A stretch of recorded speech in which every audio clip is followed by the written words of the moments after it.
Hey everyone, with the game coming out very soon, we have a lot more resources to use to make sure that we get a great experience playing the game, as well as to make things more efficient and to know where things are. So, first of all, we do have this right here. This is the entire map of Diablo 4, at least that's currently out, and this is before the game is even released. So, this is really exciting and very useful. As you can see here, there is a crap ton of things on the screen. I feel like this page here for the map, this interactive map, is the most useful, as we do have the ability to, click on and categorize everything here. As you can see on the left, we have stuff like campaign dungeons, world bosses. So they're only showing the Crucible for now. I'm not sure if there's going to be more. Most likely there will be.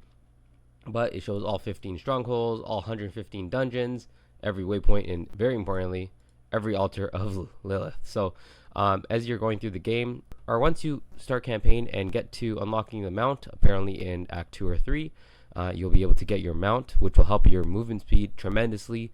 So once you get that mount, you're going to want to start going for these altars. You could wait to finish the campaign. However, if pick up as many as you can throughout the game while running around, and then after the campaign or whenever you get your mount, run around and pick up as many as you can, as they will be very helpful early on in the game. Now, one good thing is about these altars is that it will help you tremendously in the early game and late game. As you can see, you get different bonuses from these altars, such as willpower, dexterity, max obols. So when you're collecting obols to gamble, this will give you a higher capacity, help you collect more before having to turn them in. And you get, as you can see, just very basic things here. But more importantly, let's see if I can find one. There's a lot of these normal ones. Well, let me show you another good use of this this page here, so I can actually search. So for example, Paragon, and look at that, it actually lights up. That's so great. So as you can see here, we have 4 altars right here. These ones will give you 1 Paragon point each. Now that's really great. So once you finish that leveling experience and you're on the Paragon points, you're going to get free Paragon points right here.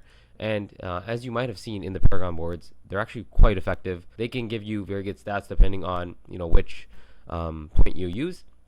So these are going to be very important. As you finish the game, you're definitely going to want to collect all of these altars, especially earlier game than late game. It's more valuable. 2 intelligence isn't going to do much late game, but earlier game, it's just free points and free damage and free protection. So definitely suggest going through and collecting these. Very useful. Coming back out, we do have these red areas. Everyone has seen these earlier on. Now, no one is exactly sure, what they're for. It is rumored that they could be related to PvP areas. However, I don't know. There is quite a few, and they're very large areas, and they have a lot. So I'm not too sure if that really would make sense. But it's possible they are related to either PvP or some sort of event. But definitely pretty interesting, and I'm curious to see what they are. This tool is going to be very helpful for anyone starting out or leveling, or just finding certain things. So for example, if I'm a druid and I want to find all the dungeons to get specific aspects. So for example, if I wanted to work on a pulverized build, what I would do here, I'm looking for dungeons, and if I wanted to do something like pulverized build, I would focus on finding those pulverized skills. And there you go, we can find an aspect right here. I just searched pulverize, clicked on the reward here, and it takes me right to the dungeon that will get me that pulverized skill. Now this one is going to come later on in the game, but you can use that same concept to find anything. So for example, earth, a ton of different options here. This one is earth, quicksand, yeah, all that for druid. So pretty awesome. If you want to have an earth build, you know exactly where to go for dungeons to get those earth bonuses. Very useful, very helpful, and you can just run around. And this is also really good for planning ahead of time. When you're playing the game and you start off, you're not going to see everything in the map. So this really helps you beforehand to know where to go. Now, something to think about early game, this is obviously in the first act, is you have your occultist and you have your alchemist. Those characters are very important in the game. You're going to want to utilize them as soon as you can. For the occultist, it's about level 15, and I think unlocks earlier if you unlock any aspect from the codex earlier in the game. So definitely go to the occultist and can imprint those aspects onto weapons or items early in the game to help you push through and survive even better earlier. Very important for hardcore characters, as you will want to do that trade-off of spending money and resources for those bonuses earlier in the game.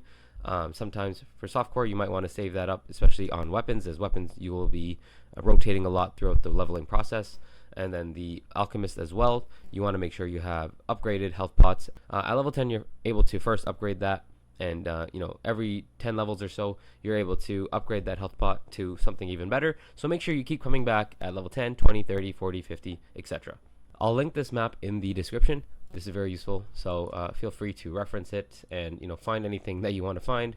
As you can see, there is a ton of things here, and this will definitely help you progress in the game and find anything that you're looking for. So keep this bookmarked, keep it open while you play. You won't have an issue going where you need to go.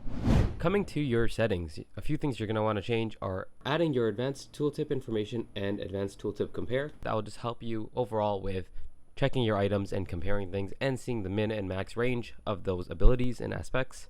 You're also going to want to look at your HUD configuration if you want to move it around, such as how it is on console. With a PC, you can move it between center and the other corners. Your action bar does not need to be in the center. You can also push it to the side as well if it gets in your way.